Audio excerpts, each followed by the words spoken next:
Okay, so I wanted to go through the MetaRig and what MetaRig offers, and just how we walk systems in MetaData.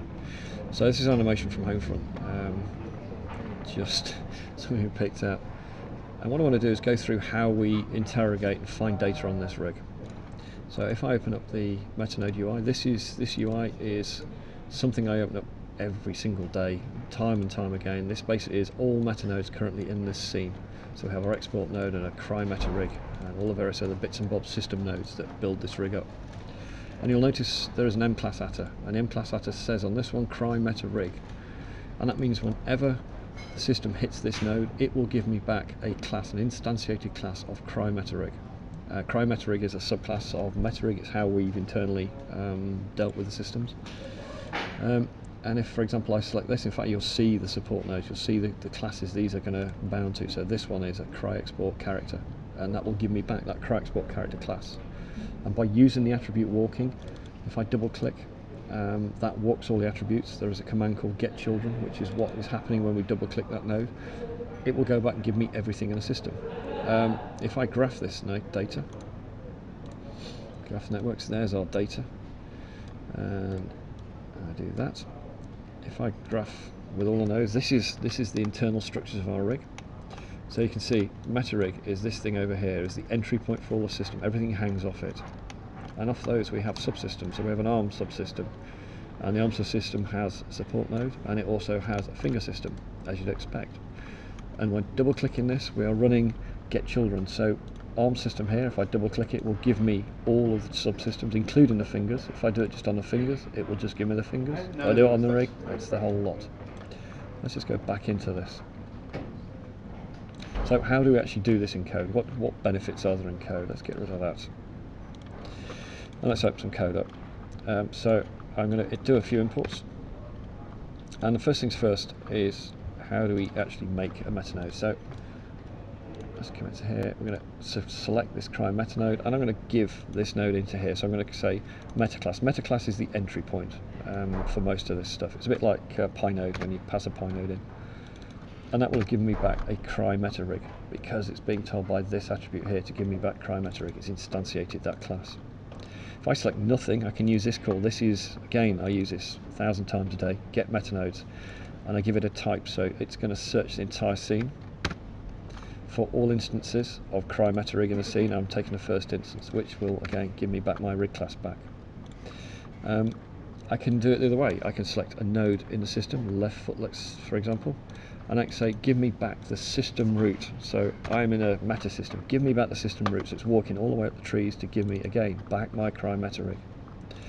And off any nodes I can get connected nodes. So I can say give me what am I connected to. So that foot is connected to the left leg foot support node, and we can do it. You know, there are an awful lot of these commands for finding data around.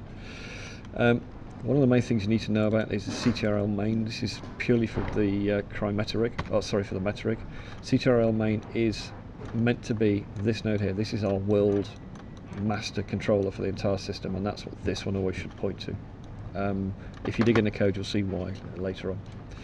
But the key thing here is, if I do mrig dot, and I want to find, let's say I want to find that foot control.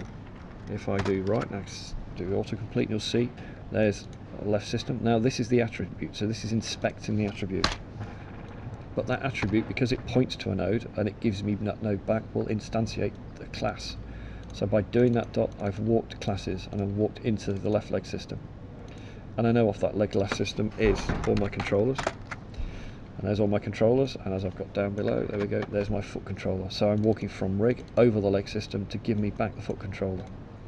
Same thing with the arm. Give me back the arm system. Whoops. That's the index finger, sorry. Really, really useful, and we're walking children.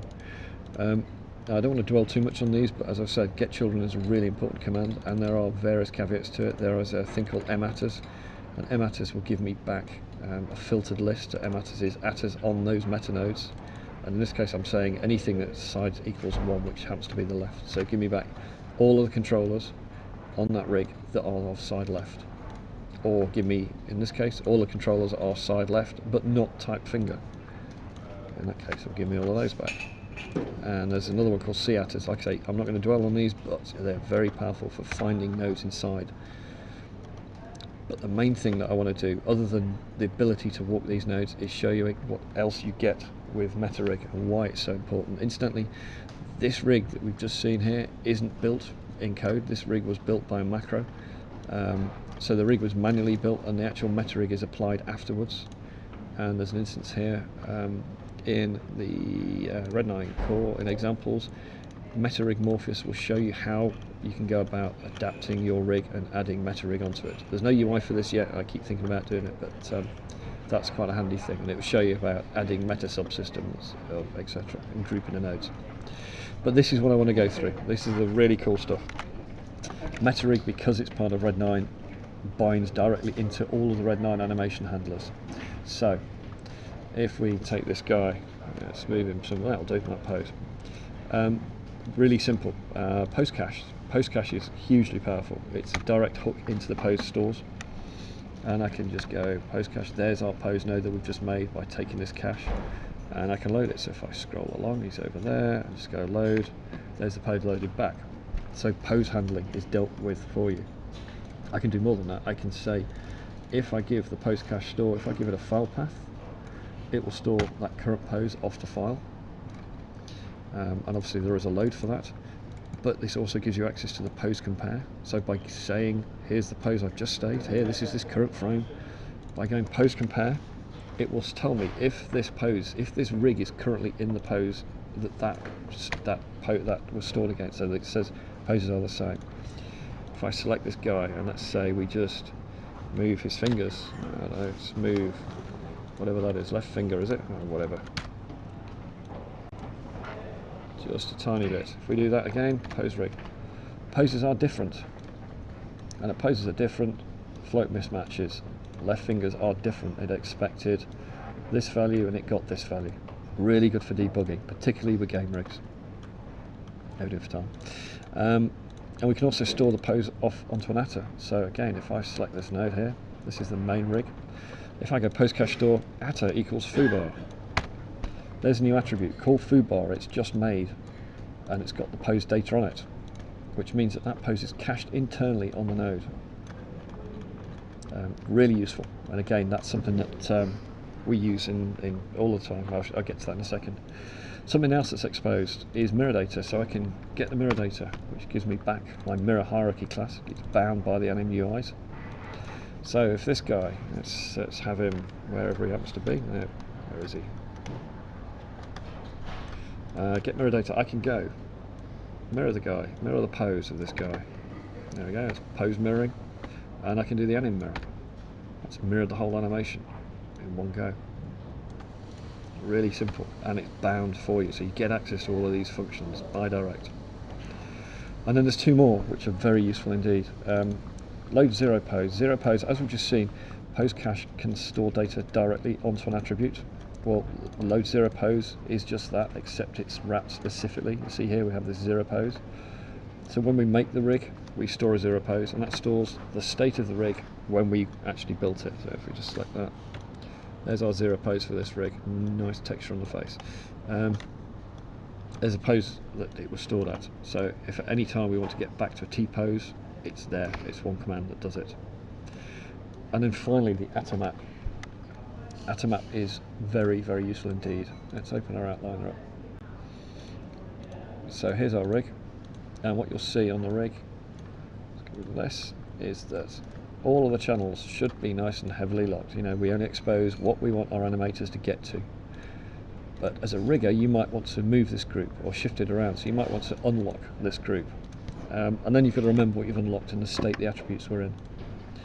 If we do this, lock channels, this is part of Red9 again. If I select our master node, all channels, hierarchy, unlock, and unhide everything. That's going through the entire rig and unlocking everything so I can do what I want to with transforms. Great. But how do you get that data back? Well, it's stored.